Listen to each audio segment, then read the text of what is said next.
Welcome to Saturday Night Shorts, the short film podcast. I'm your host, Joe Collins, and joining me today will be Matt Gillespie.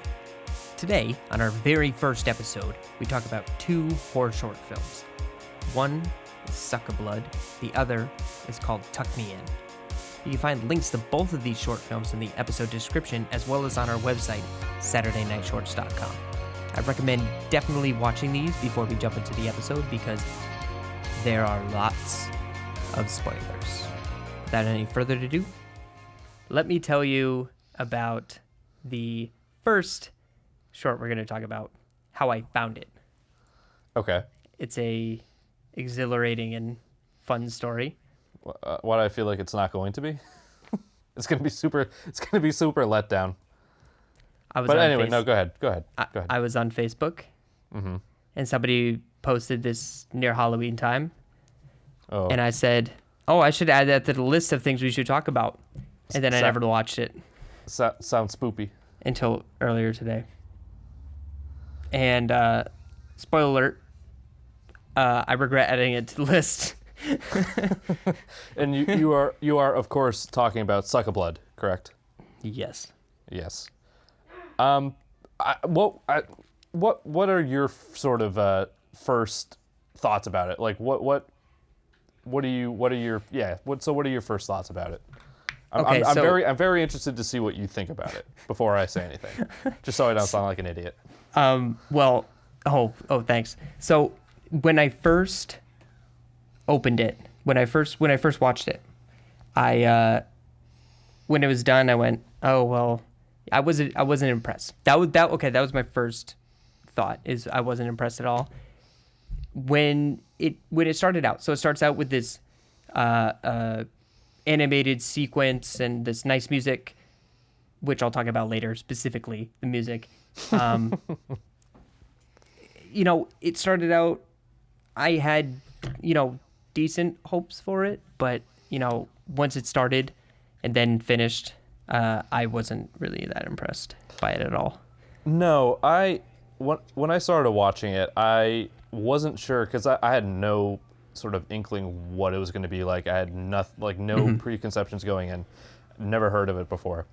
So when it started out, I was sort of under the impression that it was a short animated piece. And then it started playing, and I'm like, okay, I'm buying into it that it's going to be sort of like a stylized thing. It's not meant to be realistic. I'm sort of like, okay, I can kind of buy along with that. But as it was going on, I'm like, okay. It was a bunch of little things. I was trying to give it a chance. And I was being skeptical, but at the same time, like, okay, I'm kind of seeing what they're going for. But once I kind of understood what they were going for, it's just it's a stylized thing. It's supposed to be over the top. Right. But some of the execution, and for me, it was a lot of little things. It was the way it was. Very specifically, it was the way that they had animated, like the smoke coming out of the animal head taxidermy thing, and then like the blood coming out, and it's like, it was really. Are we keeping this PG? PG-13? Or what? Can we swear? You know what? PG-13. So we get one F-bomb per episode. Okay. Per PG-13. Okay, but I can say shit fairly gratuitously. Oh yeah, you can say it on TV. So okay. Let's see why not. So it was like shitty smoke CGI coming out of like it was like a bull or something coming out of the nostrils, and then like shitty blood coming out of the deer mouth. And I'm like, you could easily do that practically. You don't have to do shitty CGI to do that. And I was starting to question like the way they were doing it, the reasons they were using CGI and not practical effects, because the practical effects were good. Right, and that was a huge point of contention for me because when I first saw the makeup for the old woman, I went, okay, that's pretty good. It's not, really bad. No. It's decent makeup. And after, that first intro sequence and then some of the kind of janky, weird, fake 3D environment kind of stuff, like when you could see out windows, I was like, well, the practical effect so far is good. And then everything from there until the very end. Well, until you see Suckablood for the first time underneath the bed. Yeah. His makeup was great. Oh yeah. It was really good. It was great up until they did that god awful green screen at the very end where you sort of pan into and you see Suckablood's face and he's saying the last lines of that poem and you're like, I can see that like anti-green reflecting coming off coming off his backlight, and it's just like it was big turn off for me. Yeah, I would say like the biggest issue I had with it excuse me, was because it was over stylized for me. I wasn't a huge fan of how the style of it was. It was, it was like shitty Sin City effects. There's like a tiny bit of practical, but it's not like digitally enhanced practical stuff. It's, we have 2 practical things in here and then the rest of it's digital. Right. And they were definitely leaning on style, which the story itself was okay. It's sort of this fairy tale kind of thing.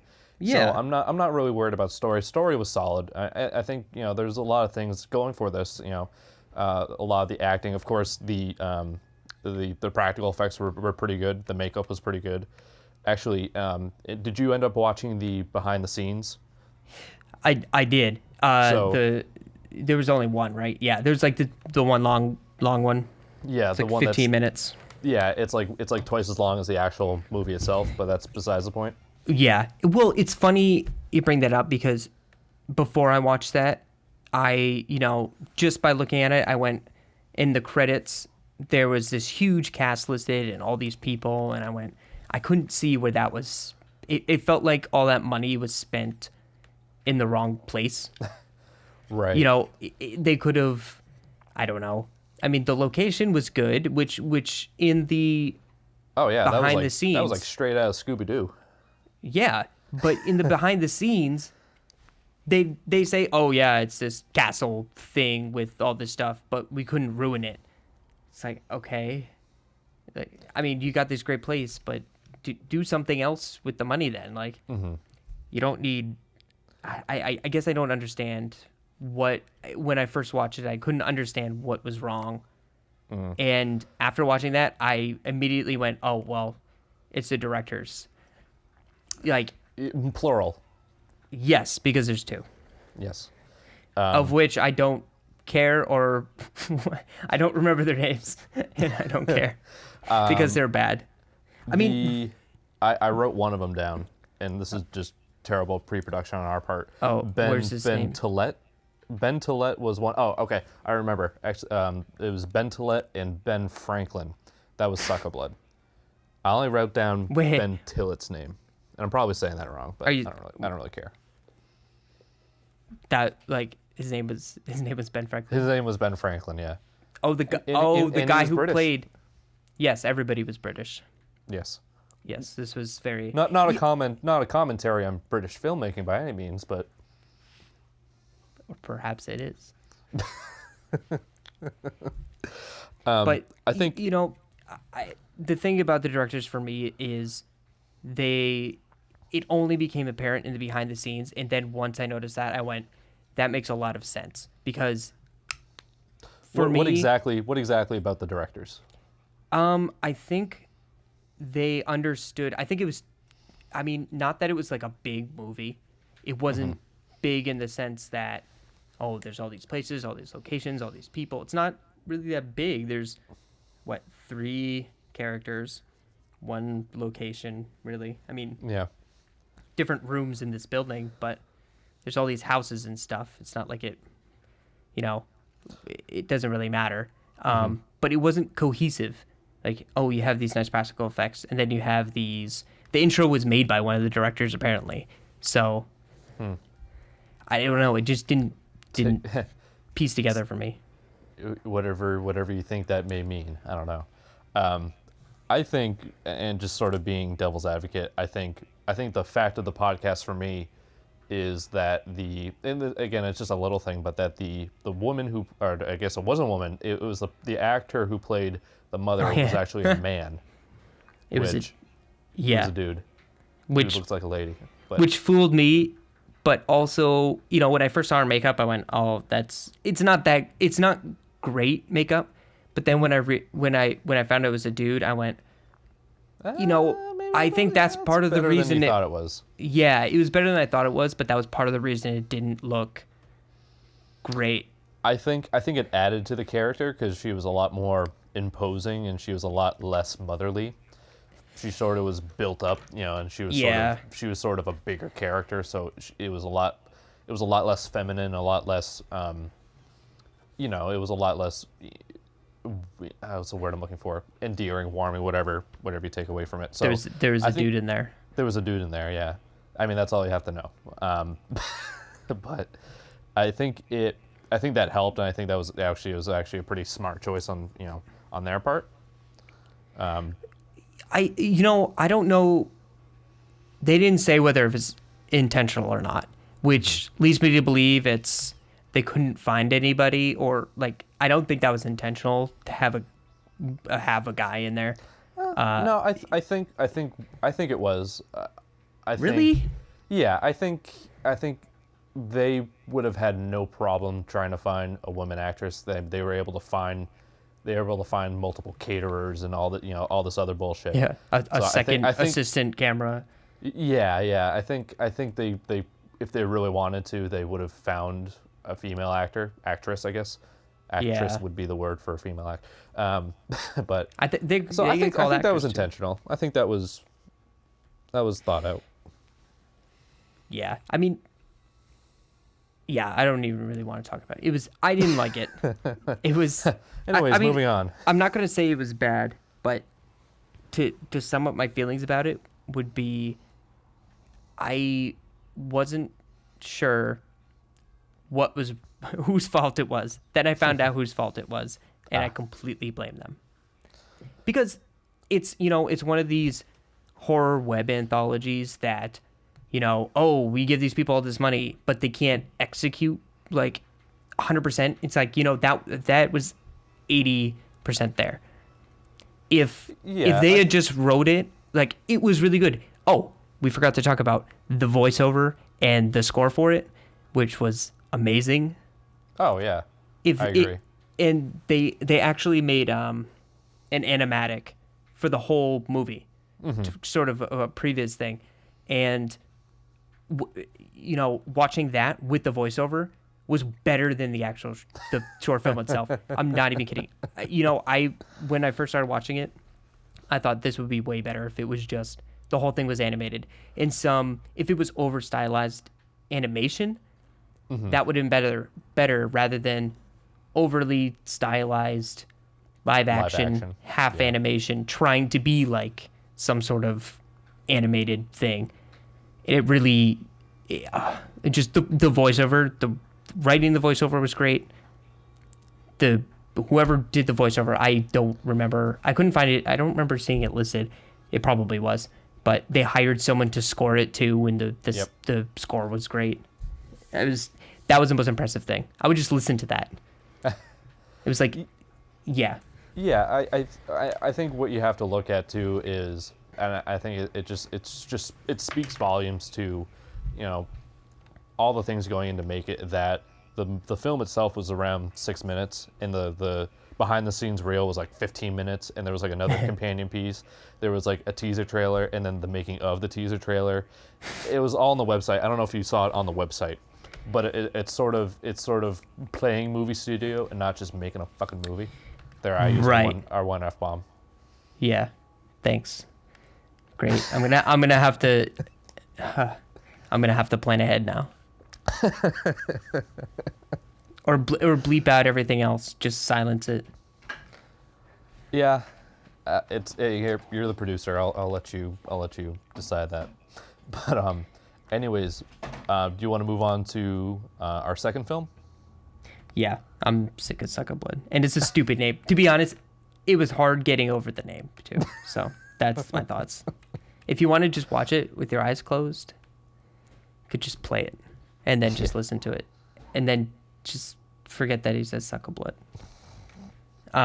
Anyway, the second short film, which we are comparing to the first one, which, comparing two movies is difficult. I made a note of this because it's kind of like rating something. You can only compare, similar pieces. So they're both horror and they're both really short. And I feel that,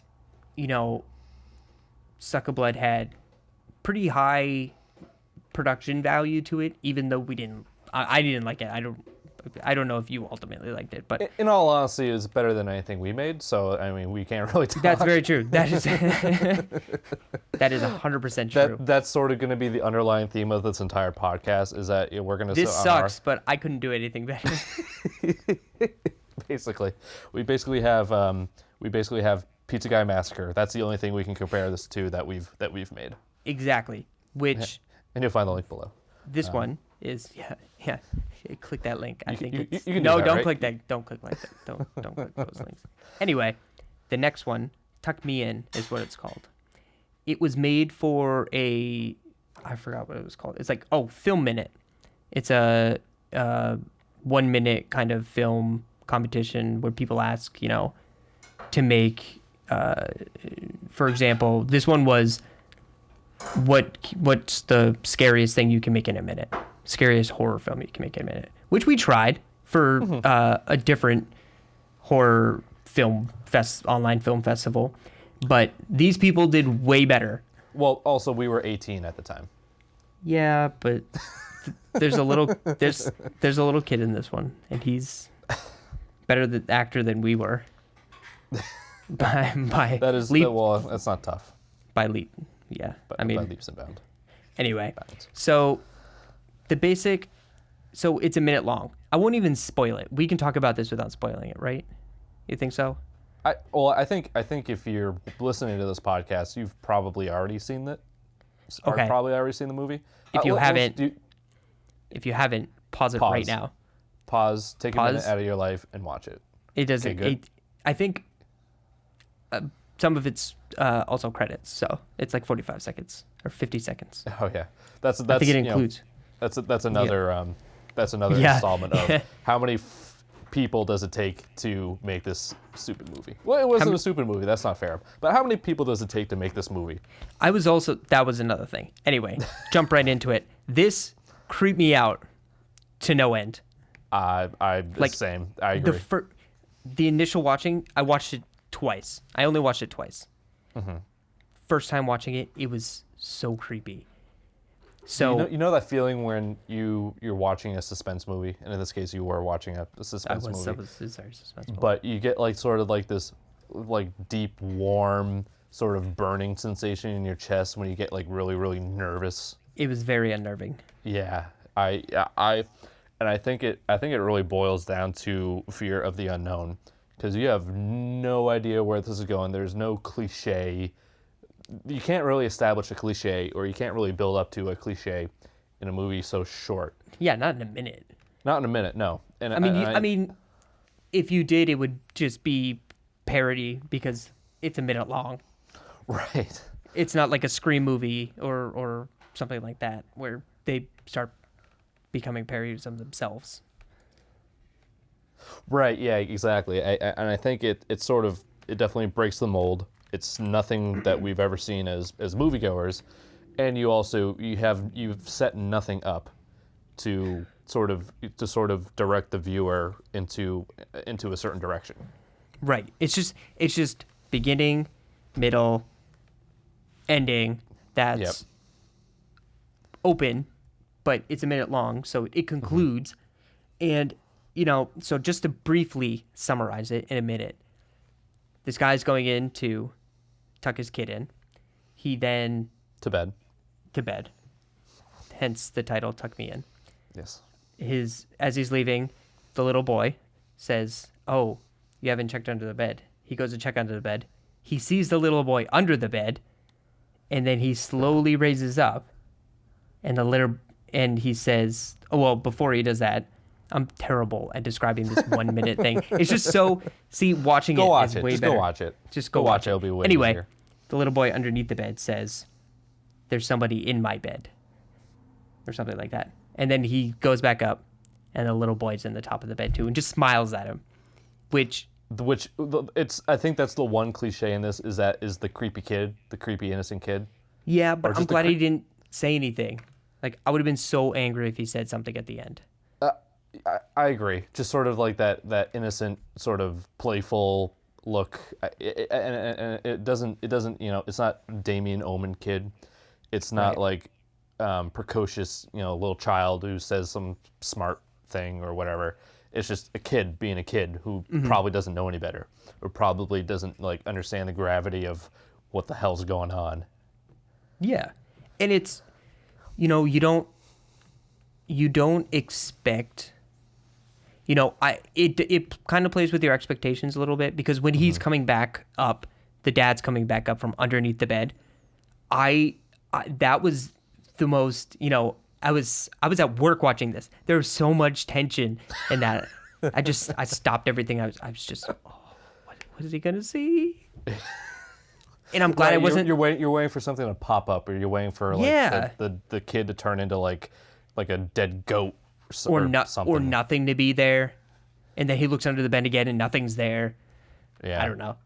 That would have been my version. Nothing was there, and then the dad vanishes, and then it's over, and then the room vanishes, or the bed wakes up. Just turns into luminiferous ether and just becomes nothing. He disappears like the end of Suckablood into this really fake After Effects puff cloud. Right. And then 6 minutes of credits roll. So the creepy kid trope notwithstanding, I think this movie does a super good job of, like you said, you were like, what's the word? Scared. You were scared. I was scared. I was shaken scared. to your core. You were shaken to your core, and there was no CGI, no VFX, no gore. There was no special treatment to it. All it was minimal dialogue too. There was very, very there's very minimal but short, pointed dialogue. Because there was a tiny amount of dialogue, but I wish there was less. I do wish there was less. Every time I watch something, I always think, yeah, that didn't need to be said. This didn't need to be said. There's a lot that goes to, obviously just showing stuff happening.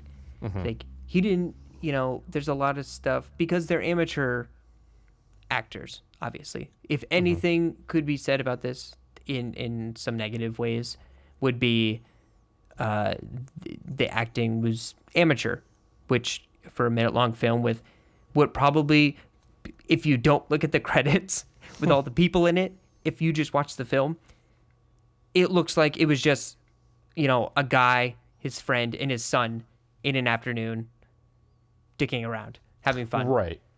And maybe the friend has, or the filmmaker, he's, got a simple light set. He has his camera. He's basically doing the one-band thing.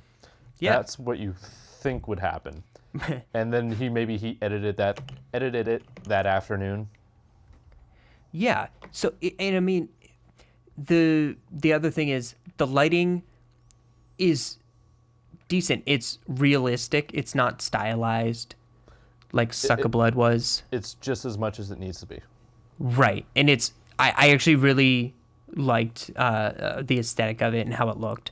It was really, I personally like that kind of shooting, but all the handheld shots were super, super shaky, which did bother me a little bit. It kind of just going in, I mean, it wasn't intentional, I don't think, because it started off right away super shaky.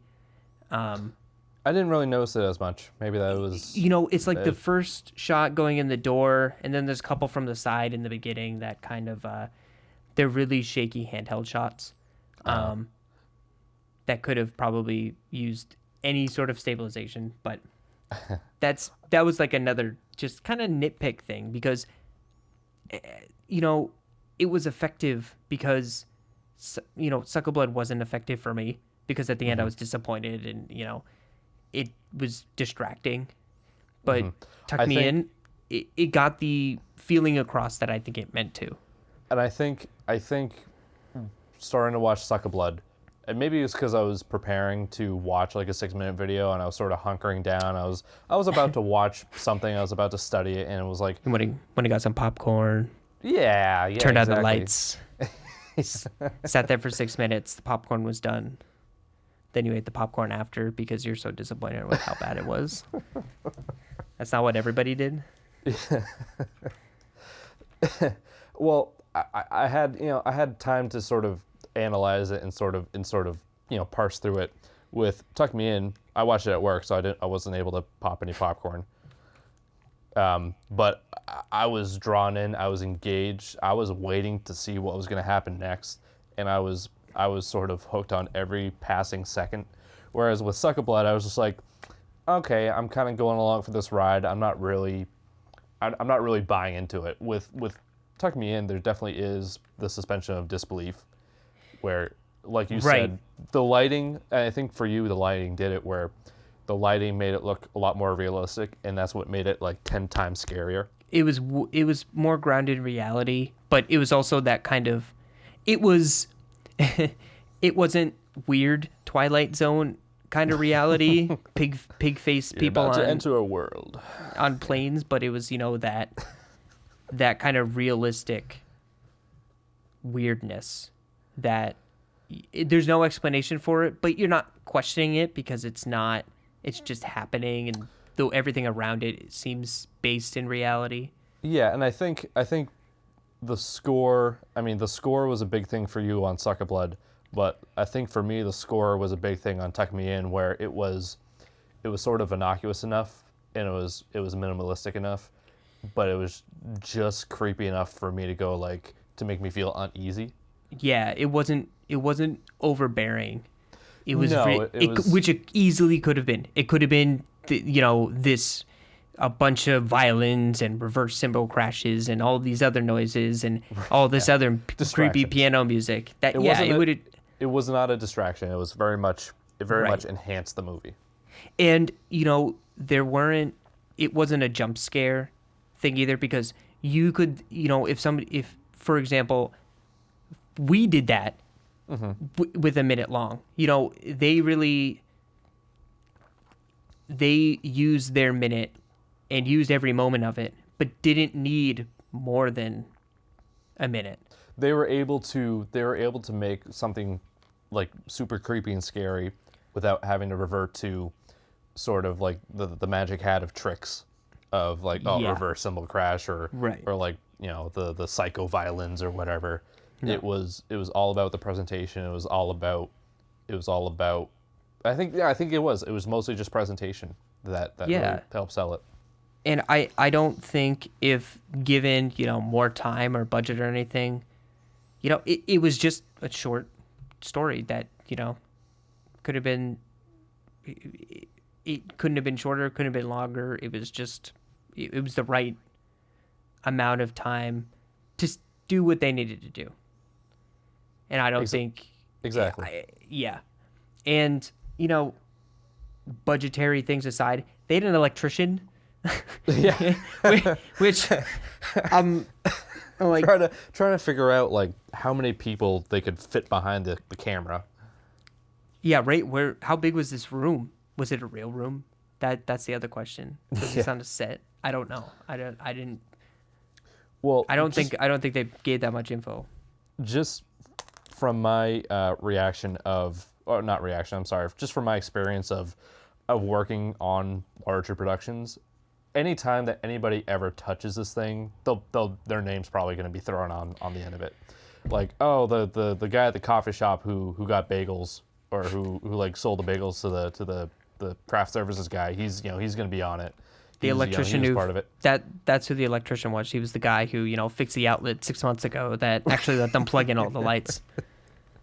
Yeah, or like the guy at the rental shop, who rented them the Steadicam that nobody used, Yeah, which they probably should have used. Right. Yeah. But all that aside, that's just sort of our personal pet peeve. It's like just from our experience of sort of being like super lean student film, like sort of like making do with what we have, and we come from like the one man band thing where we've had to make videos by ourselves, maybe with one extra person, but in general we shoot, edit, we do all our own lighting, we do all our own sounds. It's sort of absurd to think like, oh my god, it took 30 people to make this 1 minute thing that took place in a bedroom. Right. And I guess I can see that because it in the credits, and it does look like a lot of it was lighting based for Tuck Me In, at least. Suckablood, it was just like if they could hire someone to do it, they did it.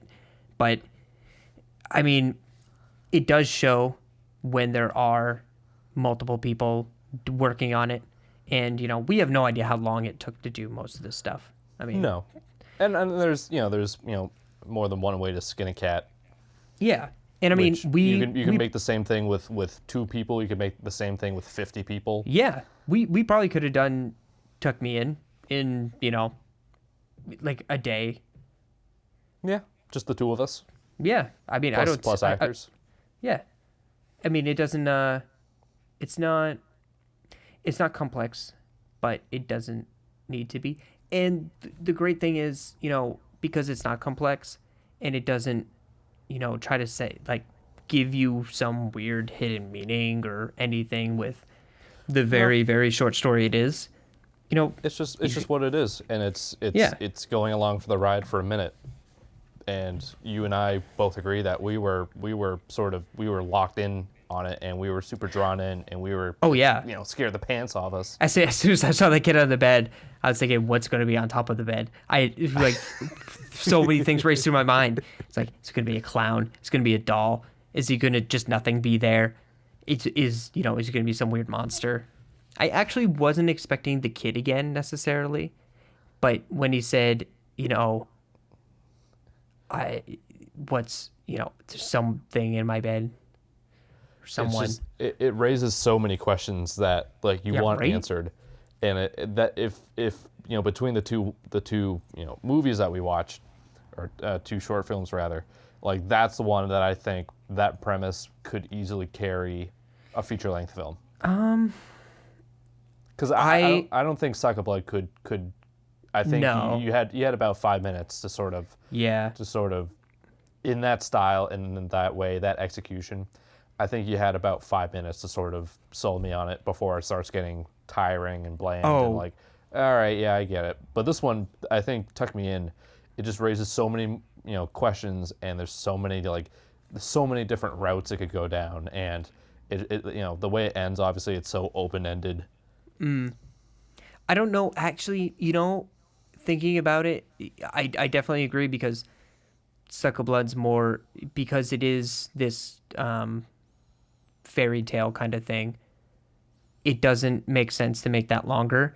But Tuck Me In, I don't think I'd want to see a feature length version. I think I'd want to see a longer short, like let's say something 10 minutes long. I would probably want to see what they do with that, rather than, but then have, and then from there be like, maybe, if that's good, if there's, and they don't even have to answer any more questions, but maybe do something else. I mean, I do like the premise. I don't know if I would like it for a feature for 90 minutes. Yeah. Well, nowadays we can go up to, apparently like 3 hours is what everybody's racing to. Which is why here on Saturday Night Shorts, we enjoy watching things that we can watch at work when people think we're doing work. A minute long, exactly. 6 minutes long, half an hour is sometimes rough. But when we finally get sponsored for the show, it'll be like making money twice over. So it's like exactly. Doing a job when you're at your job. So yeah. So give us we like to take a moment money. that this podcast is sponsored by Audible.com. Use the promo code Saturday Night Shorts. No. Don't Don't do I that. wonder. Don't do that. I'm gonna go try it right now. I can already hear the cease and desist letter being typed. Oh, I can tell you what the promo code's for. I'll tell you how much you have to pay. Let's see. Oh yeah, let's see. I'm gonna add Harry Potter and the Prisoner of Azkaban to my cart. Yep, that's. Do you know what I really hate doing? And that's going to the post office. I don't remember the last time I went to the post office. Oh, well, that's a. I choose not to go. Never mind. Before we get sued on our first episode, I'm just gonna stop the bit right there. Yeah. It's a 0% promo code. That was the joke. Yeah. Anyway, so CYA. you know, to continue, like to sum up both of them and kind of compare them, I do think they are hard to compare. I think it's fair to compare them because they're about the same size. You know, Suckablood had a lot more money, production value, and everything else, but it wasn't as effective as Tuck Me In was, with a smaller, you know, apparent budget and with less people, and, you know, just it was shorter. There's not much beyond that there's too much different about it. And I think with Tuck Me In, when you have a much smaller budget and you have to do more or less, you become more creative. Like you're in problem solving mode. Yeah. And you say, like, what's the most effective way I can do it with what's in front of me. And it's sort of like, it's like jazz, man, where, you know, it's the notes that you don't play, but in this case it's like what you don't show, or, you know, what you leave out, what, you know, it goes back to, for me, I think in that specific instance, it goes back to the fear of the unknown, and not showing something can be a lot more effective than showing something. Right. And I don't think, you know, you can't think of it as these two shorts had the opposite problems, but you can think of it as they had similar problems to face and attempted to solve them in different ways. You know, they're both attempting to be scary and creepy to, you could almost say, a similar audience. It's not exactly the same. You know, there are people who probably really, really like Suckablood. It was like, I think for that, that, you know, the people who produce that anthology, whatever production does that, it's like their number one video of that series. It got money from Stephen Fry or something, which boggles my mind. I don't know where it all went. It went somewhere it shouldn't have. I don't know what they bought.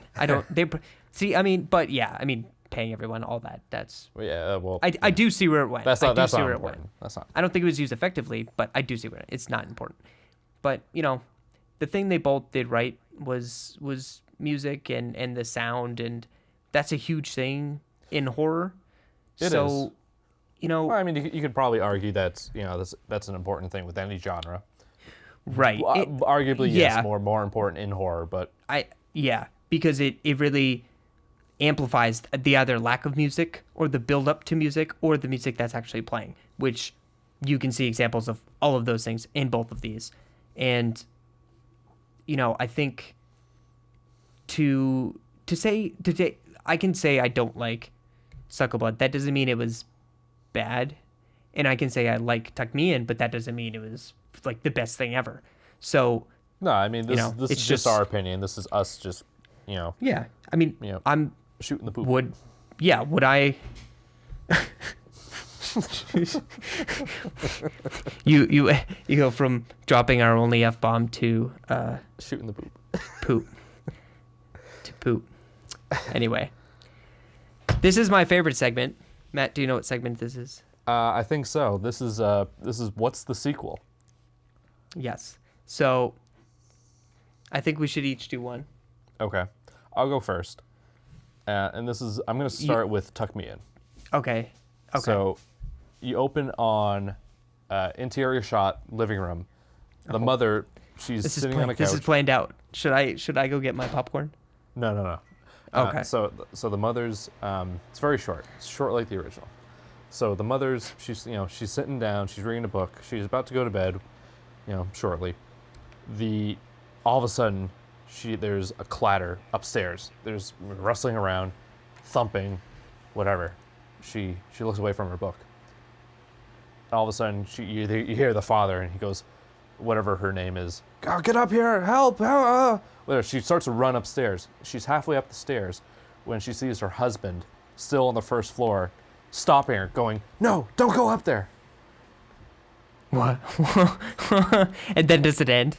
And then it just ends there, yeah. You know what would be great, actually? That just reminded me. I wouldn't want to see a feature length or a long version. I would want to see this told in like there's a complete episodes? story. Yeah, 1 minute at a time over 6, 7 different minutes, and just it all comes back to the original, and it's all kind of like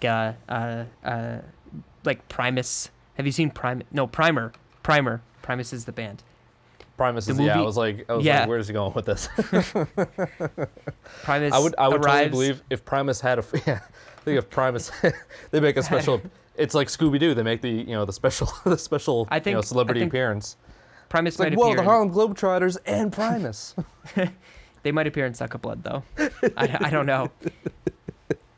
No, I actually like that. I think that's good. But anyways, I like that. I think that's good. Maybe they're all clones or ghosts, or it doesn't matter. Maybe they never explain it. Shapeshifters. Shapeshifters skinwalkers. Are very... What's up? Skinwalkers. Skinwalkers. Their knees are all backwards. So okay, people. I came up with one for Suckablood, which is okay. So they try to say that the little girl hated her stepmother and she was mean, but this was also another weird point where it's at the end. Suckablood ended up, spoiler alert, killed the stepmother, for sucking her thumb. As if that was a bad thing for the little girl, which it wasn't. The little girl had buck. That's how you get buck teeth, sucking her thumb. I've never heard that before. Yeah. Is that true? It has to be. Or else you get hit with a cane. But I mean, this little girl's getting hit by with a guy cane in drag. By a guy in drag, who's his stepmother.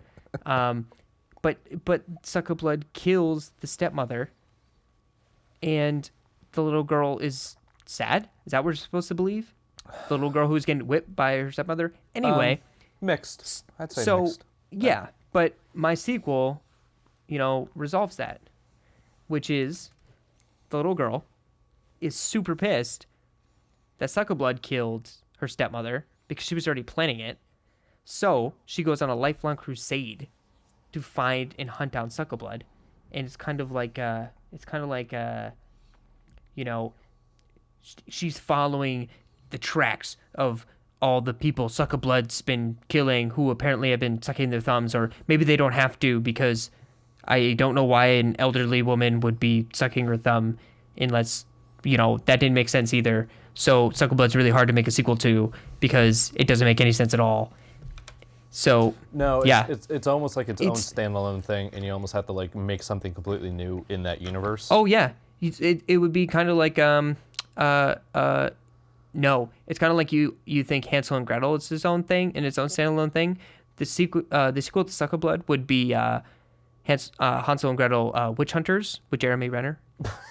The little girl is actually the same woman who's in that. I turned that movie off when. Have you seen that?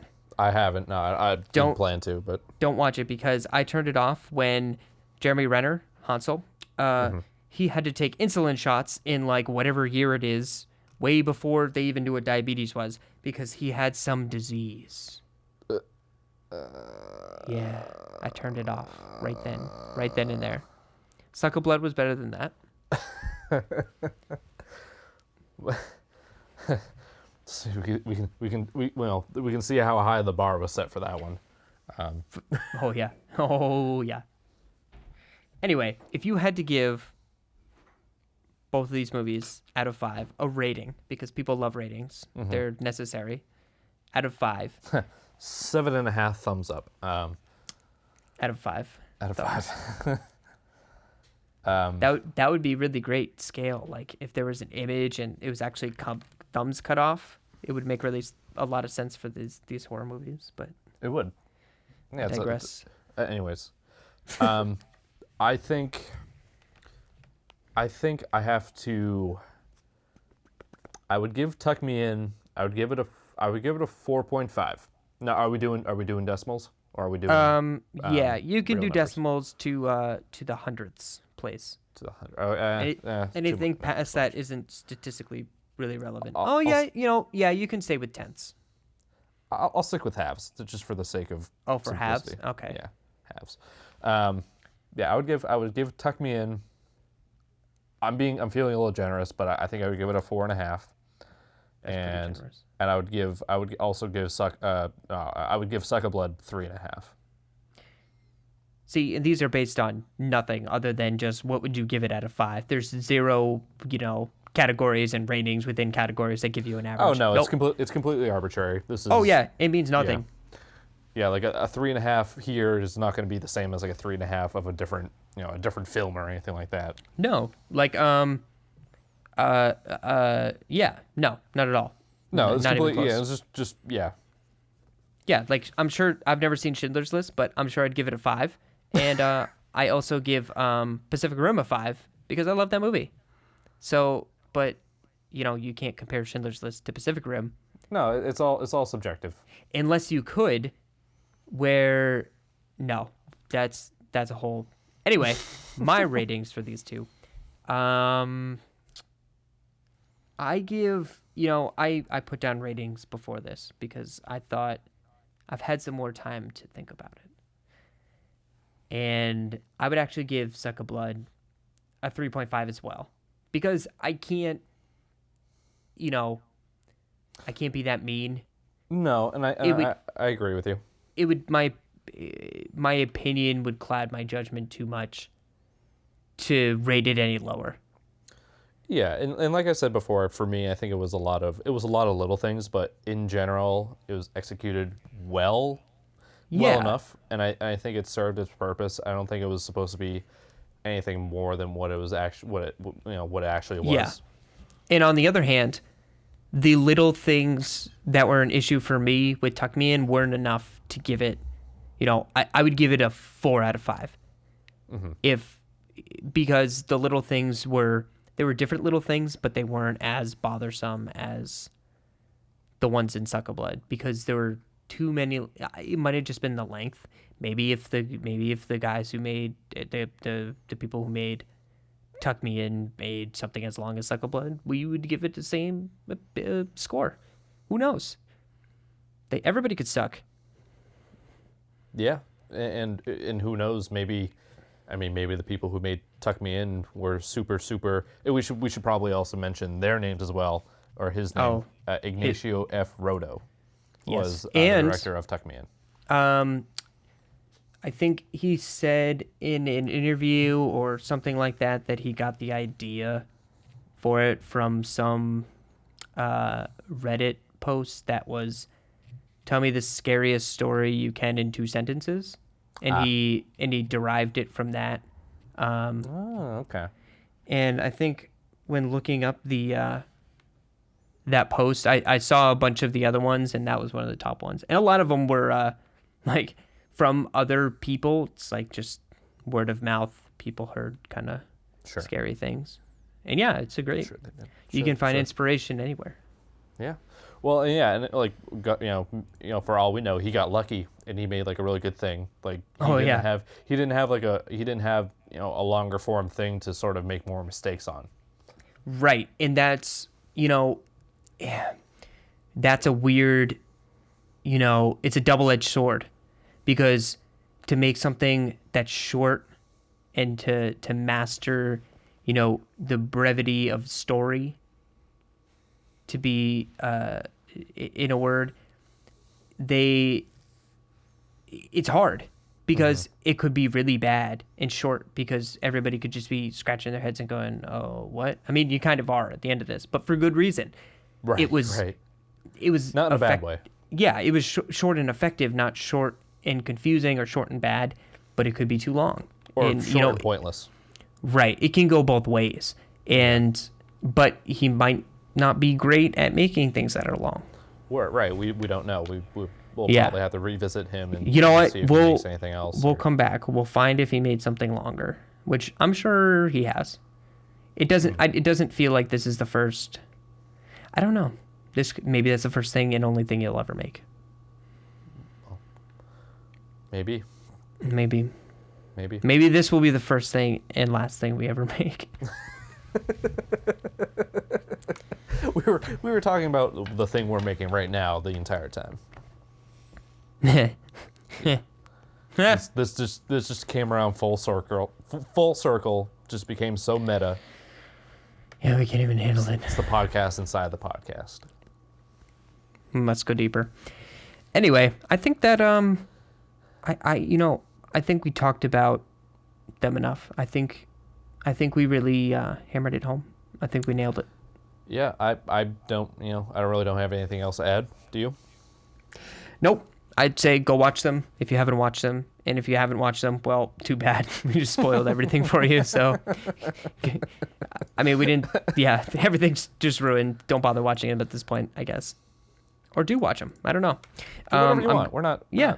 Yeah. No, I can't tell you what to do. We're not your boss. Yeah. So. But do it anyway. So, you'll be able to actually find longer write-ups with images and links to each short film on the website as well, which is SaturdayNightShorts.com. Bye.